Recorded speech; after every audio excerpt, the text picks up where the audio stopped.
मोहम्मदी मंडी परिसर में लगे धान क्रय केंद्रों पर धान खरीद को लेकर आ रही शिकायतों को देखते हुए जिलाधिकारी डॉक्टर अरविंद चौरसिया ने मंडी समिति में लगे धान केंद्रों का चौक निरीक्षण किया।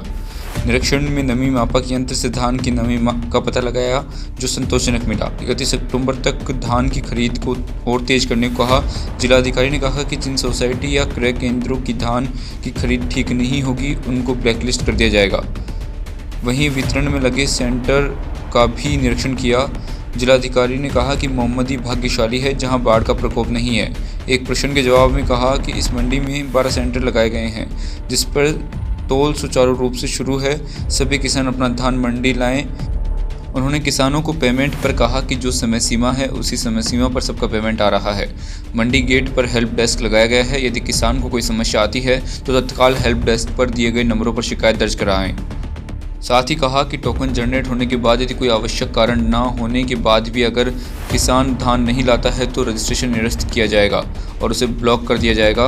अब तक तहसील में धान की कुल 3894 क्विंटल हो चुकी है, जो लगातार 31 जनवरी तक चलेगी। निरीक्षण के दौरान उप जिलाधिकारी पंकज श्रीवास्तव, पुलिस उपाधीक्षक राजेश कुमार, एमओ भूपेश प्रताप सिंह, मंडी इंस्पेक्टर निधि श्रीवास्तव, मंडी सचिव DS सहित सभी प्रभारी मौजूद रहे। केंद्र का अलग नहीं देते हैं, लेकिन अब जो हमारी सोसाइटीज़ है, सोसाइटीज़ का क्षेत्र निर्धारित है, क्रय विक्रय समिति का क्षेत्र निर्धारित है, और जो मंडी समिति का है वो उसका पूरा तहसील क्षेत्र है। क्योंकि सभी के क्षेत्र अलग अलग है, इसलिए टारगेट सबके अलग अलग रहते हैं। सर, सरकार का भी शासनादेश है कि लेखपाल के द्वारा किसान के खेत में जाकर के 3 दिन में उसका सत्यापन होना जरूरी है और 3 दिन में सर उसका पेमेंट भी हो जाना जरूरी है। तो सर, इस पे कितने % अमल हो रहा है? देखिए, सत्यापन का अभी तक इस तहसील की भी हमने समीक्षा की है।